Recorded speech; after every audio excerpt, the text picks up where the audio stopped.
Citizen Remote is a global mobility company. In essence, we help with visas, taxes, accommodation, insurance. We also have a social community. We have over 20,000 members. Our big thing is understanding the complexity within visas. So obviously we do a lot of everything, but right now we're really niching down on helping people with visas because that's the first part of the process that people encounter when relocating abroad. Obviously, the next year you're going to have to do taxes, so you can use us for that. You're going to have to get insurance up front, so you can use us for that. But visas is quite complex, and we essentially have immigration teams on the ground in over 35 different countries, and we're growing that number every day.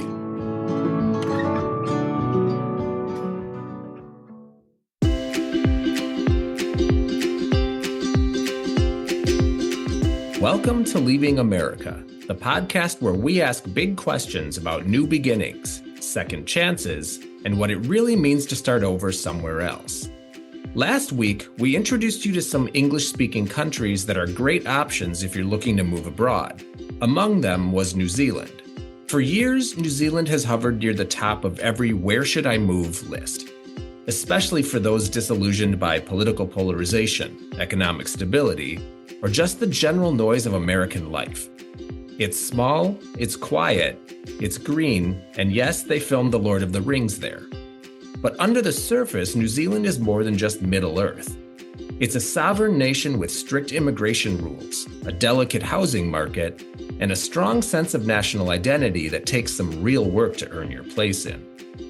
So in today's episode, my husband Pavel returns, and we're going to be talking to two of our friends that made the move to New Zealand, one from the United States and one from Luxembourg, about their move, what surprised them about New Zealand, how they've settled in, and why they probably wouldn't consider leaving. Hey Pavel, welcome back. Hi Sean. Happy birthday week. Oh, thank you. How does it feel to be in your 30s now? It feels great. It feels like I have all this energy. It feels like I'm on top of a world. Feels like Benjamin Button going back in time. Yeah. It's great. I'm not gonna lie about having an absolutely great 30s of my life in the country that we're gonna be talking about today. Yep, New Zealand, which is where we met. Mm-hmm. And it's where you met the people, our friends that we interviewed for this episode, Alex and Andy. You met them both at work, right? Yeah, I met Alex and Andy for work. And Andy was actually my lead on the very first project where I had to design a desk for a private jet. A what? A desk. Oh. Yeah, it was probably the least exciting thing on that airplane, but that desk had to fit something Apple related, like some device. It was a small desk, but it had a chair. Was the chair fixed in place? Yes. Mm-hmm. We haven't been back to New Zealand since, when were we last there? 2019. Just before COVID. Oh, right. That's right. Right before COVID. Mm-hmm. Because it was that December. Yep. And we're going back this December for the month. What are you most looking forward to? Well, I look forward to see Alex and Andy in person. Yeah. And I look forward to visiting some of my favorite places. And I look forward to seeing some other wonderful friends that I was lucky to make in Auckland, New Zealand, over the years that I lived there. But like a lot of them don't live in Auckland anymore. I know, that's what's going to make it a little bit difficult, but at the same time, it will provide more opportunities for us to travel, right? Mm-hmm. Yeah, to see the Tasman Sea and the ocean, and hopefully visit Queenstown and see the Glenorchy with Mount Earnslaw and just all these scenic places. We have to start planning that. Oh, yeah. We're your hosts, Pavel and Sean. And if your idea of a better life includes geothermal spas, functioning healthcare, conservation, and political restraint, you're absolutely in the right place.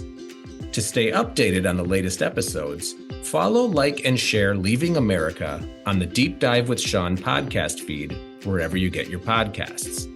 And if you've relocated to Aotearoa and can finally sleep without checking the news at 2 a.m., or if you just want to know how to pronounce whangare or whakapapa, we want to hear from you.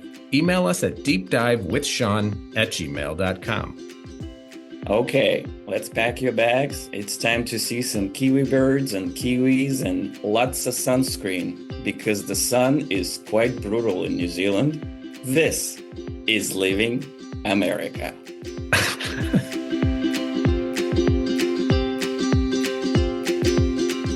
Alex, Andy, thanks for being here. How are you? Yeah, we're good. Good. It's a nice, wet, sunny. No, it's not sunny. Nice, wet, sunny, cloudy, dark. It's a lovely Sunday morning. Do you know where you are? No, but you're in New Zealand, so you're heading into your winter as we're heading into our summer, yeah? Yep, that's right. But, was the summer nice? Oh, good. The summer was good. Very hot. Very dry. Yeah. And he always tries to grow some veggies every year, and I think this year was a little bit tough to keep things alive. But the chilies are still going, so that's good. But no luck with any tomatoes or anything like that. So we'll have to try again next year. What do you mean the chilies are still going? They're still growing? They're still growing, yeah. They're still on the tree, on little plants. You have to go get some. Yeah, I think there are probably 30 of them out there that are just bright red. Yeah. Oh, okay. I need to pick today. Nice. And then you maybe go and make some chili sauce after that. Yeah. It's a little side hustle. When I first started growing things, I found that I would get really into the things that would take off, like cucumbers or whatever. And then I realized, like, I don't actually really like cucumbers. It's just that they just grow like a weed. We did that with bok choy. Oh, bok choy grows great here. I hate bok choy. Yeah. You're like, what else can we make out of it? Like soup or? Let's start here. Maybe you could tell us where you're from, but also why you chose to move away and why you chose New Zealand. Yeah, for sure. So probably from my accent, you can tell that I'm not from anywhere that really someone can decipher. But yeah, I'm originally from Luxembourg, but growing up, we've kind of moved all over the place really with my parents for my dad's work and stuff. So hence why my accent probably has picked up on various places. But yeah, I came to New Zealand pretty much a long time ago now, but for my studies, basically. And I wanted to, study abroad. And at the time, my parents were living in the Philippines. And I think they were thinking of moving to Thailand in a couple of years after that. So I figured, New Zealand is not the furthest away from there. My other options, I think, would have been Canada or England. But I just kind of wanted to try something new and different. And why not? And definitely not Australia, because they have crocodiles and snakes and spiders over there. So New Zealand was a lot better with little kiwi birds, harmless kiwi birds. And have you ever been to New Zealand before? No, never. It was kind of, I've heard good things about it. I've had a couple of teachers and friends in my high school that were from New Zealand, and, they've only ever raved about it. I even played touch rugby in high school because one of my coaches was from New Zealand. So, I kind of got a little bit of hints of the culture and what they do here. A course called mechatronics. I thought, I wanted to do engineering, but I didn't know exactly what I wanted to do. So mechatronics was a good, mix of mechanical, electrical, and software. So I thought that was going to be quite neat. So yeah, so I came here just with a 23-kilo suitcase and figured it out. So I've interviewed like 20 experts and expats. They all say you should always visit a place first before you move there. Nah. You're telling all the listeners that is there are other routes to go here. Yeah, it was the same for Andy. You also came here without being here before. Yeah. Both of us just were inspired. Well, so I grew up in Arkansas, went to university in Arkansas. When I was doing that, I got engineer as well. I got a job as an intern at a place that did aircraft work, interiors of aircraft, and then got hired on after college. And then after a while, if you're in that line of work, you end up in Seattle. Mm. So I moved to Seattle doing the same kind of stuff. I was there for 5 years, and then found that there was a place in New Zealand doing the same thing, and they were looking for exactly what I did. So I met the guys. They came to Seattle quite often to work with Boeing on things. Met them up there, hit it off really well. At the same time, I had been really getting into Flight of the Conchords. And I'm a big music fan, big comedy fan. So, that particular band hit home with me quite a bit. But interviewed with the guys up in Seattle. They said, we'll be in touch. And then maybe a month or two later, they came back and made me an offer. And I'd traveled out of the U.S. a bit, but nothing like huge. I'd been to Japan, I'd been to Mexico, and the Caribbean and all that. Just kind of decided, like, why not? I mean, I had. What are you going to lose? Yeah. So moved straight to Christchurch, right exactly when the earthquake started, and then moved up to Auckland about a year after that with the same job, and I've been in Auckland ever since. So it was 2010. It was totally blind, coming in blind. I was not really into Christchurch.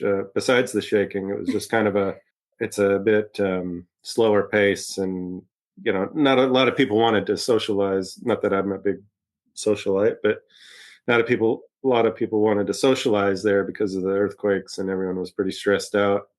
But then I moved to Auckland, and it was a lot like Seattle, but warmer and safer and just nicer in general. And haven't even thought about leaving, really. It's been good. I moved here 2009, and then you moved here 2010. Yeah. I guess, Christchurch first. Yeah. Maybe because New Zealand is so far away, that's why, if some of your experts are Sean saying that you should visit the country before moving there. With New Zealand, it will be a little pricey to go to visit and then go back and then oh yeah. Yeah. I mean, before probably 2005 or 6, I had never even thought about New Zealand. Really didn't really come up in my life at all. A lot of people say about New Zealand, and Pavel, you've said this as well, that it can, in a way, feel like you're on an island. I mean, I guess you are, right? But it's they're two gigantic islands, right? That it can kind of give you island fever or cabin fever. Do you guys experience that? I mean, I think about it all the time because, I work at, the national airline at the moment. And, to just go to a different country, you have to fly at least 3 hours pretty much, especially coming from Europe where you just drive anywhere, half an hour you're in France. Growing up, we would just go to the Belgian coast for lunch sometimes on the weekends, just because we wanted mussel and fries. And so, the concept of having to go onto a plane just to go to a different country is quite different, different mentality for me. I've got a globe, like a relatively old globe, but I had it situated to where you could just see New Zealand, and then it's just, water, ocean everywhere around it. I had to move it because it was freaking me out. Like, I'm so far away from everything down here. Yeah. Just, you kind of want to put on the blinders and just say, like, this is the world that I live in. I don't have to. I don't want to think too much about how far away I am from everything. In that sense, it's also been a blessing because you seem to be a little bit in your bubble here. You can easily shut off the rest of the world, whether it's a good or bad thing. But I think it's pretty good lately. Usually, it's a good thing. Same with even COVID and things like that. We're always a little bit late to get everything here. Including movies. Movies that have been out in the cinemas everywhere else come out here a bit later, but it's all right. Yeah, it's easy living, very laid back. and we've really enjoyed it. When you moved out there, did you intend to stay out there as long as you did? Alex, you said that you had just brought essentially one bag, which I guess like if you're making a move that big, air travel to get there, you're probably, unless you're, taking a shipping container, you're taking a small amount of your things. And I guess my circumstances were a little bit different because I didn't really have anything of my own at that time. I was still living with my folks and everything, so it was fairly easy from that sense that I just grabbed all my belongings, clothes, especially depending on whatever the season was, and then the rest, I could live in student accommodation and everything, and so they have a good support network. So it was actually really easy in that sense to set yourself up. It's different, I guess, if you're working and you have things and cats and things like that, to move. For me, I was really lucky because I had the job in the job moved me down here, so they moved all whatever I wanted to pack into a container. But I also had a partner at the time who did all the work, really organizing it all and figuring out, because I had to come down here and start work. So that was all sort of out of my hands mainly. Like like I said, I was very, very lucky to just have a lot of help from my partner and the job moving me, doing all the complicated stuff. We had two cats and they both wanted to come down too. So we organized that. And that was probably the hardest thing because I was here for like 6 months, just me. And then the cats turned up, but they had to go into quarantine. I can't even remember how long it was, but it seemed like ages. So I'd go out and visit the cats and come back home without the cats. It was kind of hard. Like, I think they also had to do lots of vaccinations and shots and pre-travel thing because New Zealand is so strict with biosecurity and things like that, which is also a good thing because we have so many native animals and plants and things here. But again, I was lucky. I didn't have to do that myself. That was taken care of. Yeah. So it was kind of a not a hospital pass. What's the opposite of a hospital pass? A pass for me. I just came down. I just turned up. And then finding a house and everything, how was that? That was not too hard, really. Yeah. In Christchurch, it was pretty easy to find a place. Pavel, you've made the move twice internationally, and I think both times you also just went with a couple bags, right? Yeah, just like Alex, when I moved to New Zealand, I also didn't have that much. So it was not that dramatic or traumatic. Yeah.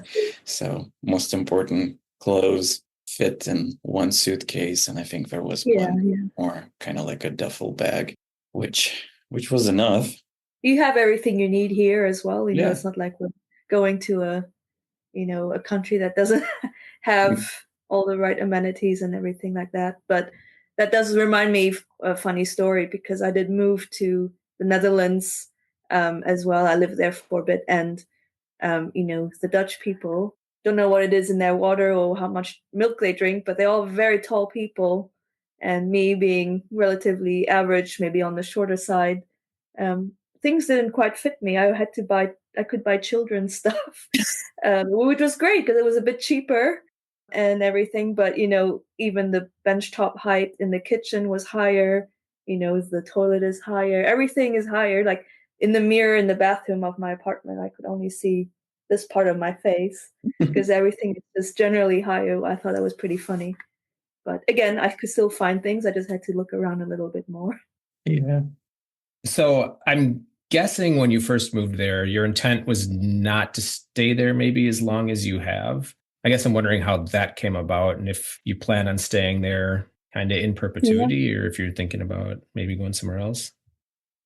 Yeah, I guess for me, it was the studies. So, it had a timeline there. But then I really enjoyed it. And then I decided to also do further studies and everything. And then actually finding a work I thought would be quite good to at least have that under my belt before I even went anywhere else. And so the good thing with the university, they had career fairs and everything. And so then I found Altitude pretty much from the careers fair. Pavel, I don't know Jamie Lamb, he was there. So he gave me his card and everything. And so, yeah, so I started working there straight after university. And now, after a couple of years, me and Andy, we've met and we set up, our life here now. We've got more cats and everything. We have a house. So I don't know. I don't think we're thinking of leaving anytime soon, but who knows? I think mainly it comes up when we say maybe we should leave is because we're in traffic. We're like, Oh. this fucking traffic. Language. Oh, is this No. this for kids? Okay. Listen, kids, the traffic here is terrible sometimes. Yeah, but it's not any better here. No, it's not. And that's the thing. Yeah, in relative terms, what are we really complaining about? Yeah. I mean, you have more narrow streets and you don't have rules. I don't think you have rules in Auckland that every house have to have like a dedicated parking spot, right? So everyone is just parks on the road. Yeah. Right? Yeah. Yeah. So that's and I guess the population, especially in Auckland, I probably cannot speak for the rest of the country, but the population is increasing quite exponentially because this is also where all the jobs are and it's very international and everything. So I do feel like the maybe city planning or road planning here the infrastructure isn't quite set up for maybe that many people. Mm-hmm. Like, to be honest, during COVID, it was a breeze driving around. There was a few people out and everything worked. And we're like, I think this is what it was supposed to be for. And now, yeah, just, especially during peak traffic and whatnot, it's quite annoying really to get around. But, we take the bus as much as we can, if we do want to go out for dinner or whatnot, and oftentimes, we live in an area where just around the corner we have all the shops and the cafes, and sometimes we've spent most of the weekend not even using the car, which is quite nice. We just try walk everywhere. I was in Bangalore, India earlier this year, and there are no rules, and it actually flowed pretty good with zero rules. Complete anarchy on the streets, cars everywhere, everything always moving. It was amazing.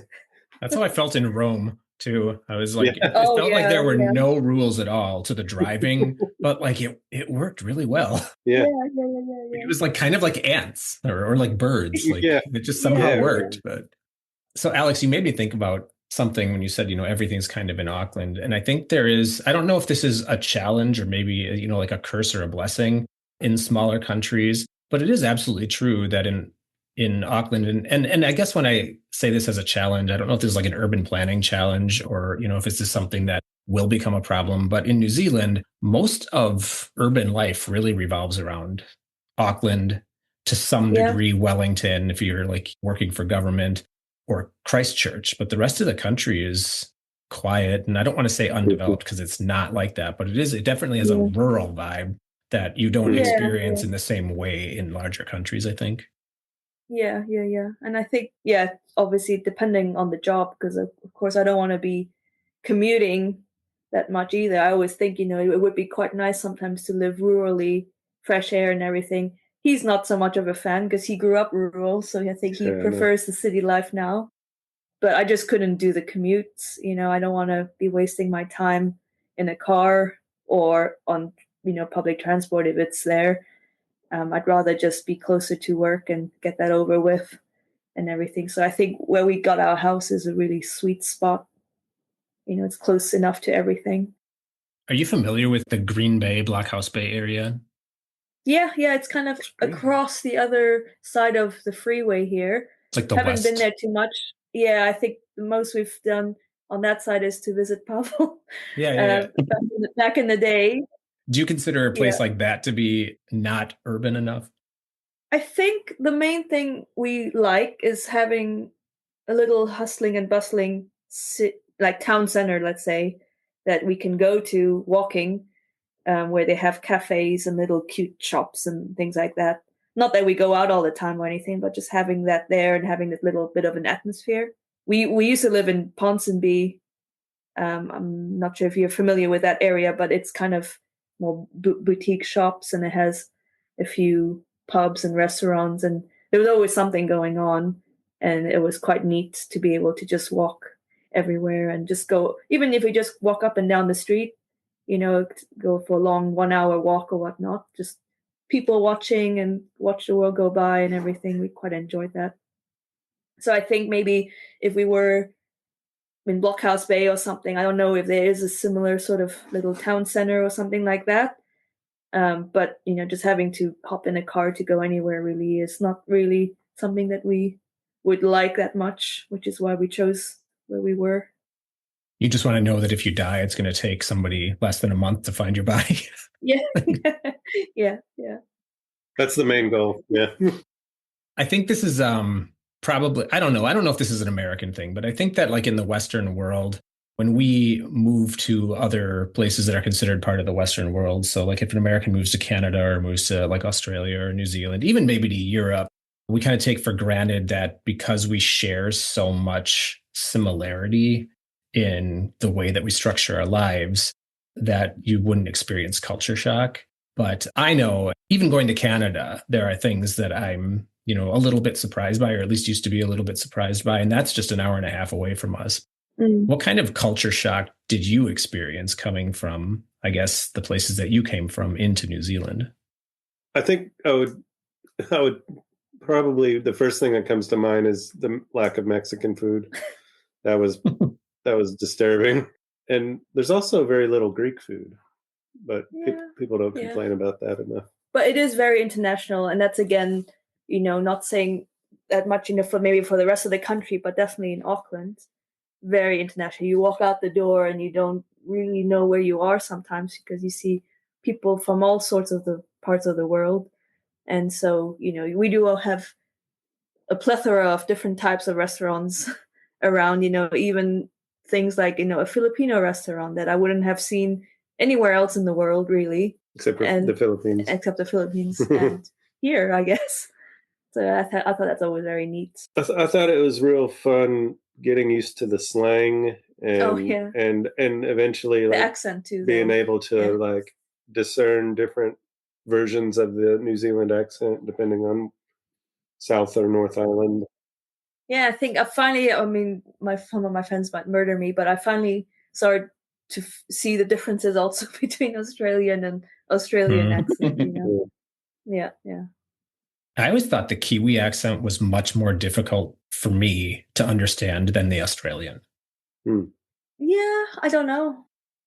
Sometimes the Australian accent is so twangy and strong that it's almost Southern U.S. It's almost like an Arkansas accent when they really get going.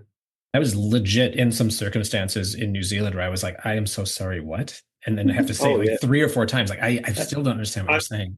Yeah, that happens to me once a week, probably. So what? Yeah. Do you speak English? Yeah. Or a lot of people don't understand what I'm saying because they're not expecting an American accent, and so they have to calculate what is it that this person just said, and you mumble. Yeah, it's not your accent. You're just a mumbler.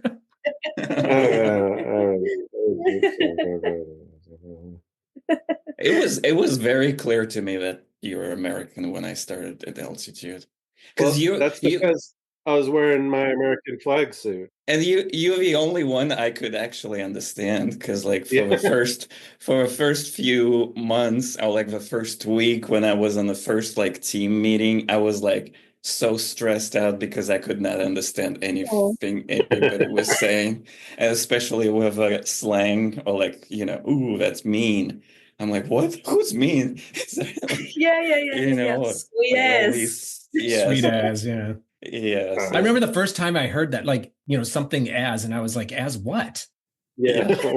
This is lazy. Or ass, ass, sweet ass. Yes. Yeah, I just walked around thanking everyone. Oh, thank you. Yeah. I don't get that nearly as much in the States. But. There's a comedian here. I'm going to butcher what exactly he said, but his name's Guy Montgomery.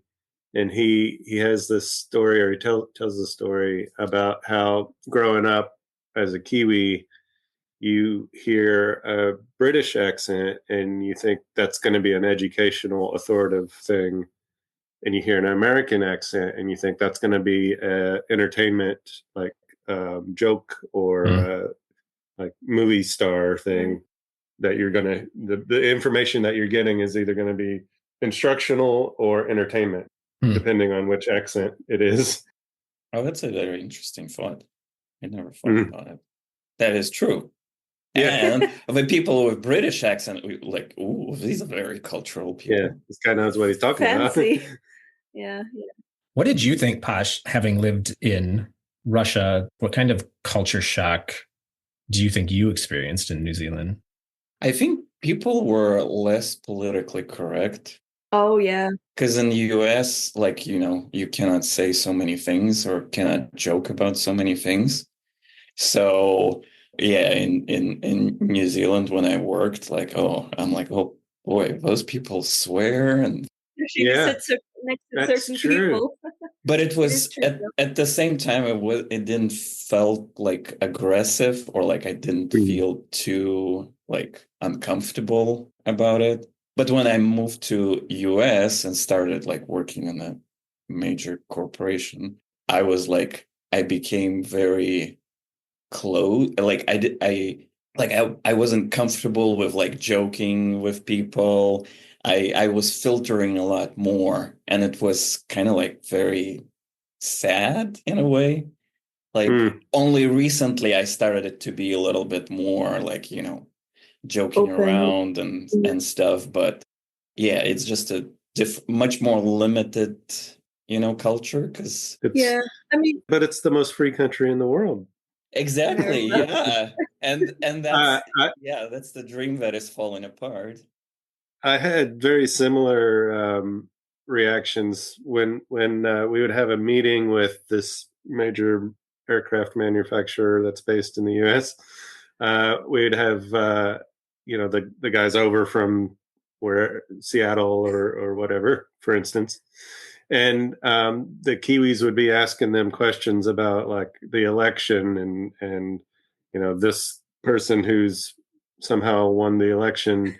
And I'm like, guys, we don't talk about these things in work things. You can't do it because you don't know what that other person is thinking.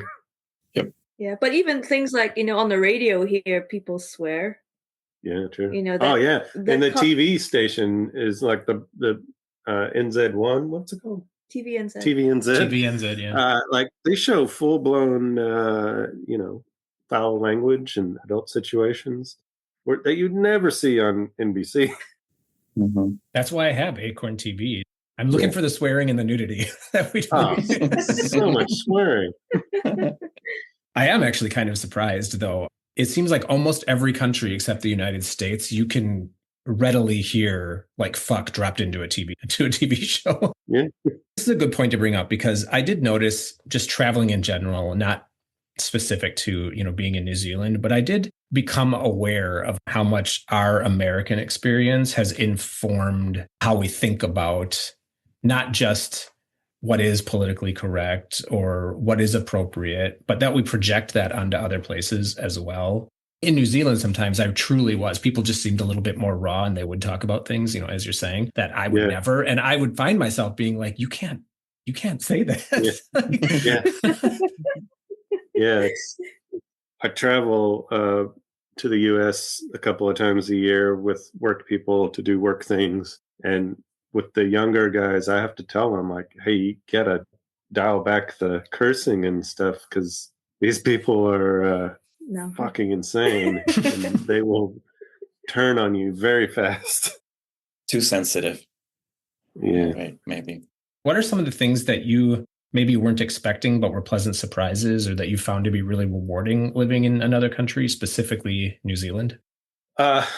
I actually thought about this one quite a bit. The thing that, it took probably 12, 13 years, but I eventually needed to go to the hospital and stay overnight.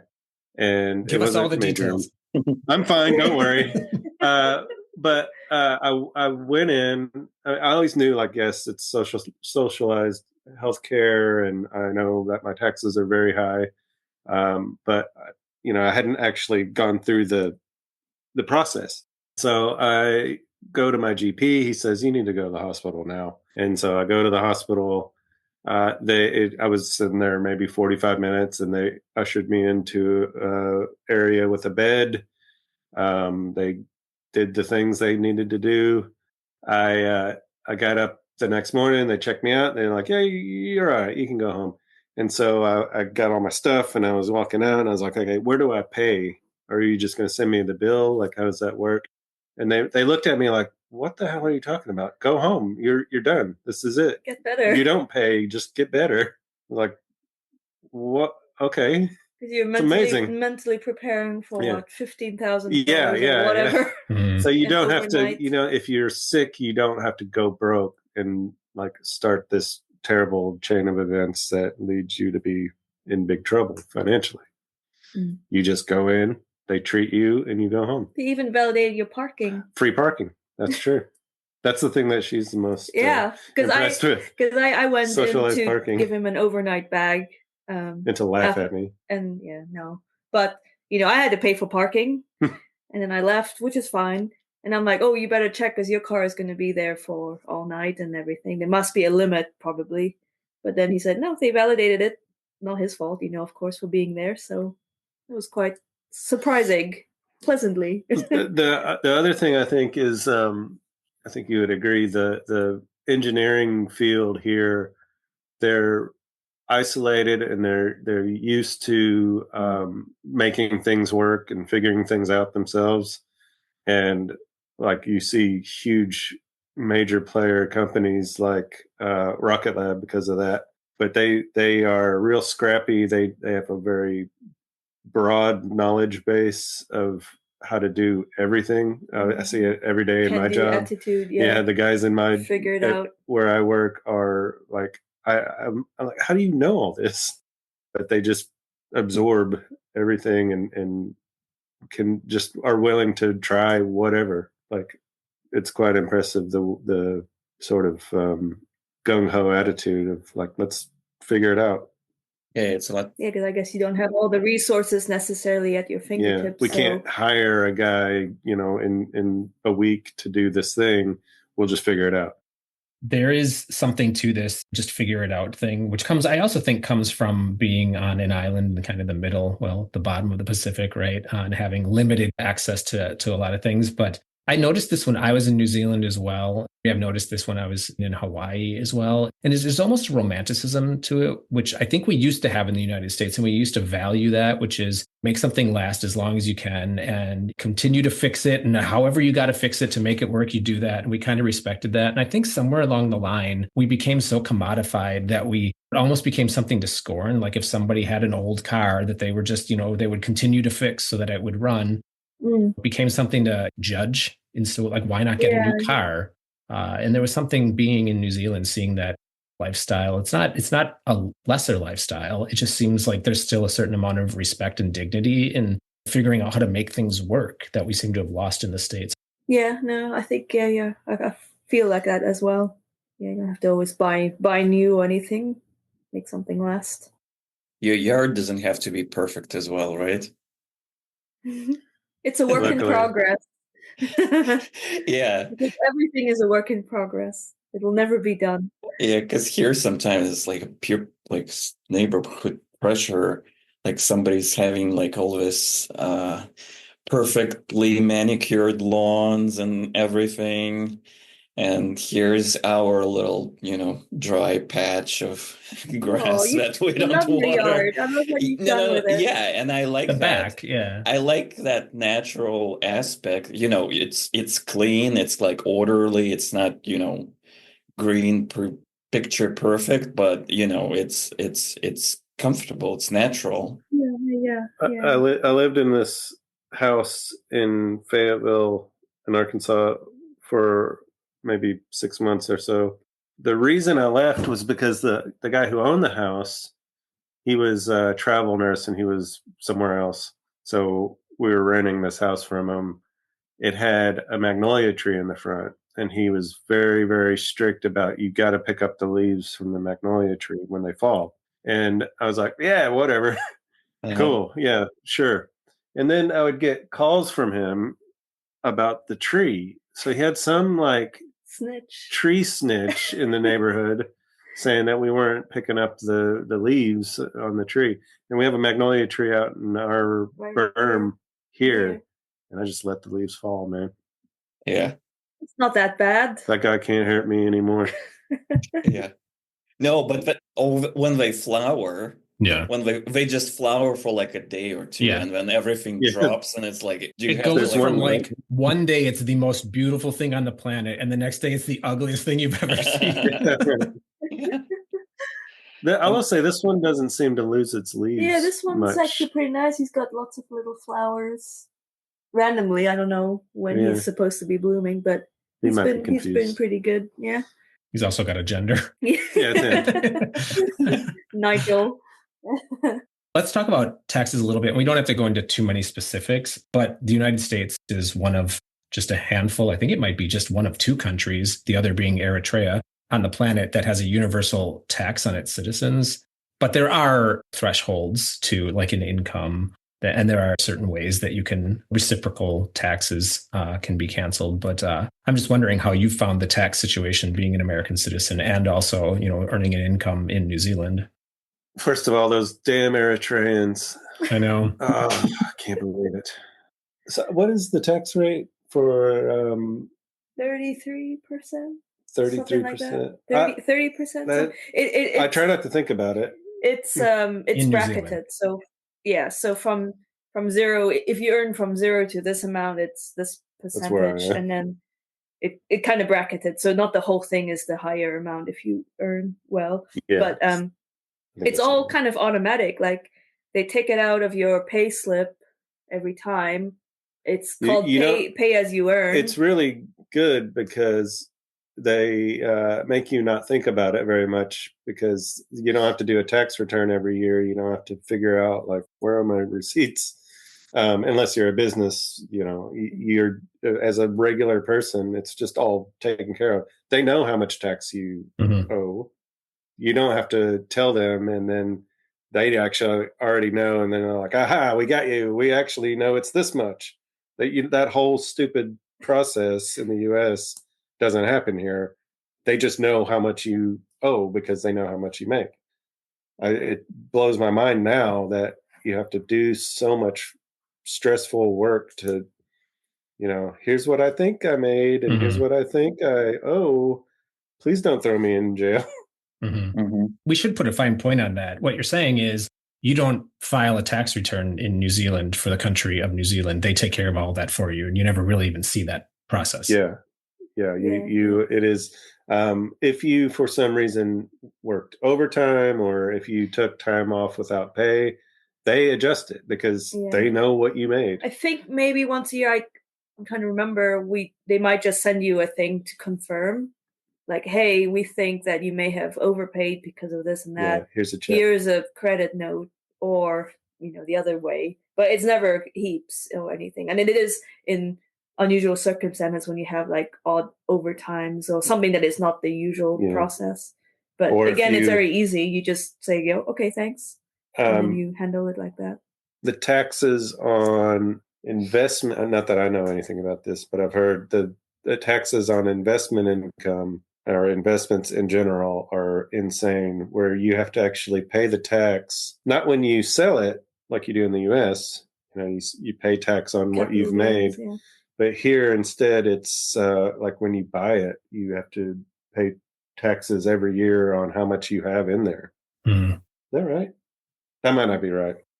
Now, everything I said, cut that. I have no idea what I'm talking about. Yeah. I don't have enough money to be investing in stocks, but that's what I've heard. It's some kind of, it's different. There's no capital gains tax here. So if you sell a house, you don't pay a tax on that profit. But there is something where you buy stock and you have to pay the tax then instead of later. This is pointless. Don't listen to me. I could talk about, let's talk about brain surgery now, because that's about as, I know about the same amount of that as that on that subject. That was your one night hospital stay.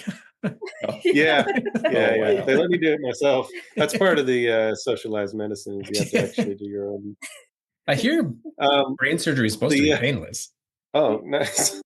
Well, That's except good. Assuming they numb the whole cutting into your skull part. except Yeah. the drilling part. Yeah. Oof. Yeah.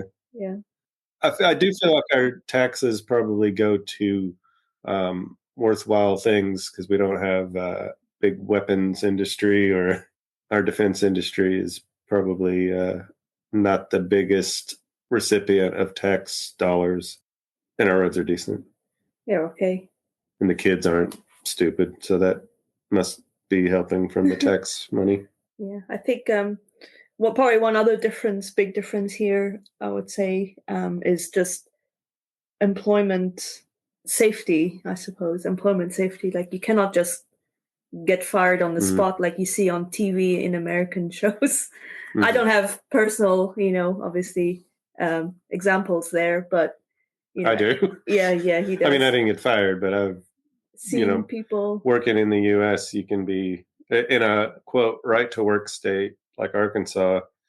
There was a downturn in the economy, and every week we had an all hands meeting, and they would announce, here are the names of the people who are being laid off today, and that's when you would find out that you were laid off. You can't really do that here. Just kind of comforting.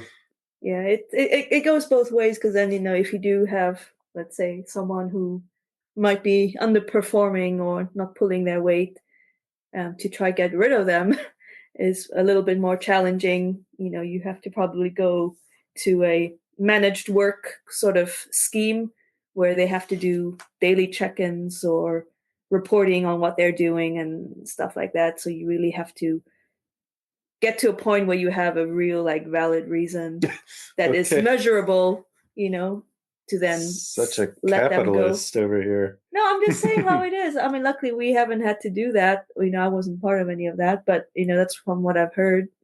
I just remembered also that when I moved to New Zealand and only worked like half a year of a calendar year, I got some refund from the taxes. Yeah, and I never felt stressed about, how do we file? What if we're gonna file something incorrectly, or I was like a year ago or something, I read all these rules about the IRA, and then I looked at my work, the 401k, and I'm like, the most of my money was in IRA, and I'm like, I was stressing for like a whole day until I called. I was thinking like, I went over the limit or something, do I have to pay like a ginormous amount of money because, I mismanaged something. So yeah, there's definitely a lot of pressure here about the, taxes and doctor bills and stuff. And it is unfriendly. Like the approach really is almost like you've done something wrong. Yeah. We got when was this? A couple of years ago, we got something from the IRS in the mail saying they had looked at our 2019 taxes, so like 5 years earlier, and they had found some problem, and we owed $2,000, and we had 10 days to pay it, or we were like going to be fined or something. And they included the mail time, so it took 5 or 6 days. At that point, you have no time to appeal. There's no one to call. Like you just have to pay, right? Yeah. Now I'm like, any day, another letter from the IRS could. Yeah, and 2019, I don't remember what I was doing back then. Like I can't fight it or remember. You know how much I owe you. Just tell me. Yeah. I am the last person on the planet that is technically savvy enough to know exactly what I need to give you. Yeah. Anyway, so if somebody were interested in moving to New Zealand, or they were considering New Zealand, given the fact that you've all done that, what advice would you give to them in preparing to do that? I think go for it. Obviously nowadays also with YouTube and all that, you can watch videos, even you before your India trip, you watch lots of YouTube videos on how to get around, what to look out for, which places to avoid, and this and that. So I think nowadays it's a lot easier to do your research before you go there. Not so much back then before, but no, I think back in the early 1900s when I moved here. On a boat. On a Yeah. boat, yeah. for a week. Goodness. But yeah, go for it, I think. I mean, I was quite lucky in all of my circumstances. It was all kind of laid out for me and all that. So it's easy for me to say, just do it. But looking back, I probably spent all the money I had, you know, dealing with a house and an apartment that were still in the US and I couldn't actually manage. If I would say anything, I'd be like, seriously think about whether or not you want to move, and then whether or not you want to maintain or be responsible for a home in the US that you don't live in Or near to. or nearby enough for, think about the assets you have there and whether or not it's really worth dealing with them. Yeah. I guess it also depends because I don't know how long you were expecting to stay in New Zealand, I guess. We didn't really touch upon that, but that also obviously is a factor. If you think you're only going to go for a few years and come back, then, of course, don't get rid of your house or whatnot. But if you are open ended, let's say, and you don't see yourself going back anytime soon, then that's something that would take out a lot of the stress. And, lucky for both of us, we don't have kids or anything. I think that's also obviously a big factor that we have to consider. We have friends who've, even here worried about schooling zones and where to live and how the kids are going to get to school and things like that. But, we don't have to. So leave your kids, sell your house. Just bring the cats. Just take the cats. Do you speak any Maori? I'm struggling with English still. I feel a bit bad. I know we know a few words here and there, but they're trying really hard here to make sure Maori is still included. On the signs. If you take public transport, they always announce the next station first in Maori and then in English and everything. So you pick up things here and there, and you can take lessons. I've got a friend who's doing Maori lessons, and every night or whatnot, they have some classes and then like an exam and everything. And that's a bit too much, I think. It's stressful to prepare for all that. But yeah, no, it just definitely, it's quite immersive still. I was watching a House Hunters International episode once, and it was in New Zealand. And, Maori, obviously, this, but the WH sound is a F, right? Mm-hmm. And it was in, I don't remember where it was. It wasn't Whakatane. It was something else, but Whangare. Maybe it was Whangare, but they kept saying the what? It's called Whakapapa. Oh, yeah. But it's when you go skiing. Yeah.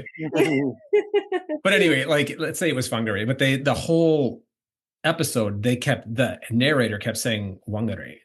Oh no. That is such a big mistake to make. I wonder if it was deliberate because they thought viewers wouldn't know that the WH was a F sound.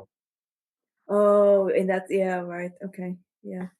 But it was you weird. could still do like a little preamble at the start. It wouldn't be that difficult. Yeah. But that's the American way. Nope. This is what we say. That ain't how I say it, boy.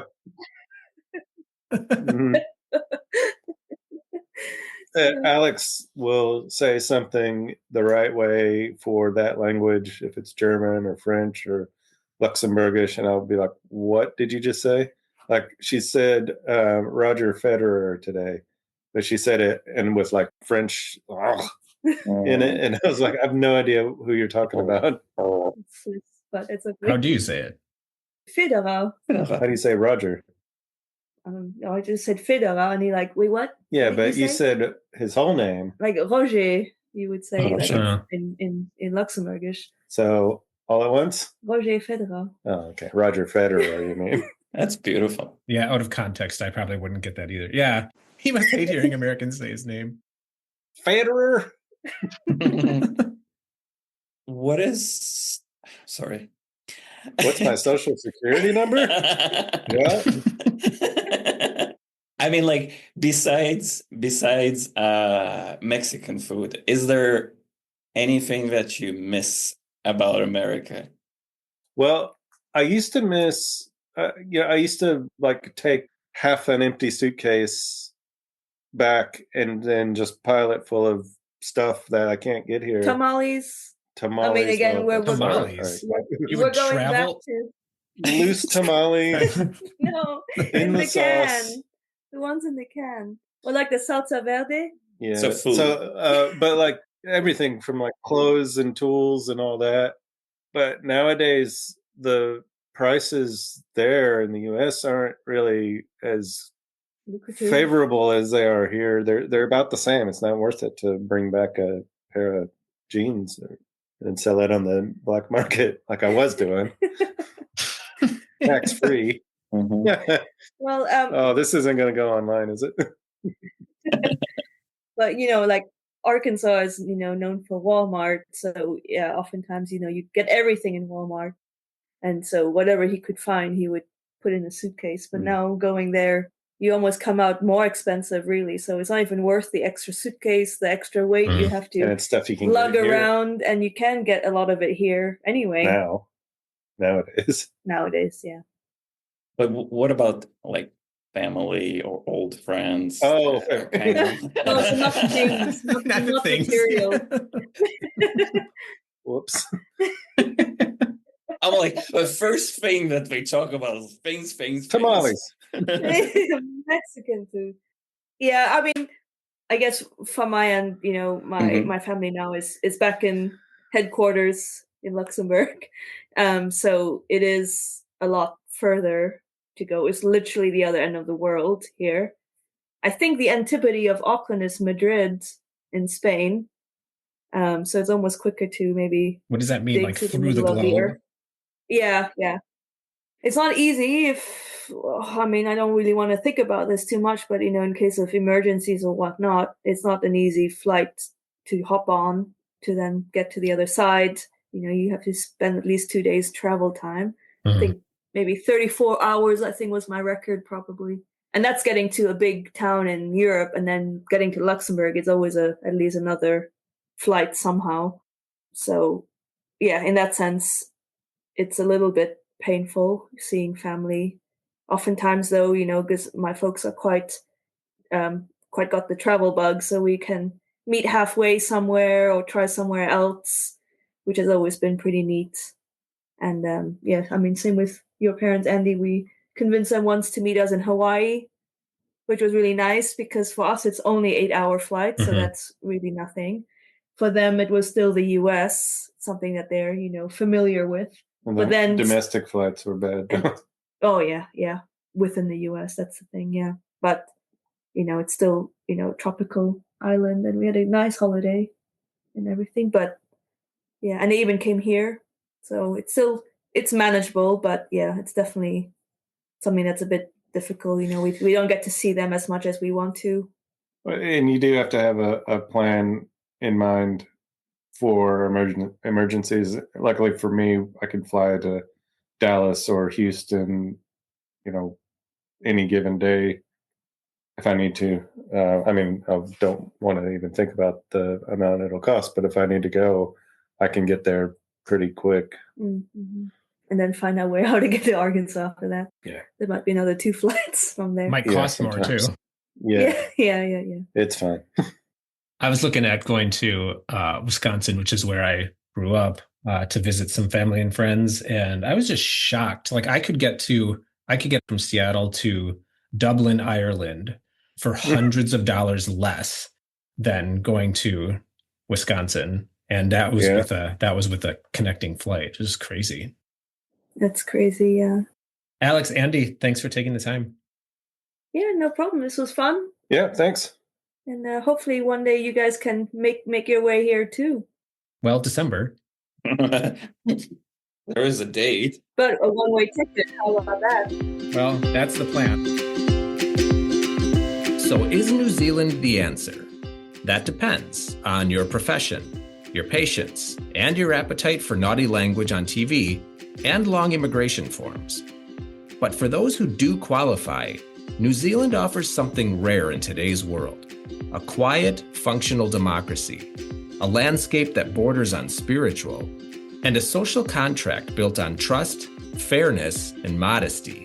Things that our guests today, Alex and Andy, both highlighted. It's not a quick fix, and it's not an easy escape hatch from political disillusionment. It's a country with its own priorities, its own limits, and its own expectations for the people who choose to call it home. But if you're ready to trade in chaos for calm and culture wars for community gardens, New Zealand might just be your next chapter. Next week, we're diving into something a little more transactional. We're taking a close look at golden passports, the world of citizenship by investment. Specifically, we'll look at Malta, St. Kitts and Nevis, and a few other countries that will let you buy your way into a second passport. We'll talk costs, ethics, loopholes, and what it means when citizenship becomes a commodity. If you enjoyed this episode, or if you found it in any way helpful, please share it with someone who's thinking about their own escape plan. And remember, moving abroad isn't about giving up, which nobody would blame you for, but sometimes it's about starting fresh, somewhere a little quieter and saner and safer. This is Leaving America, because sometimes home isn't where you started.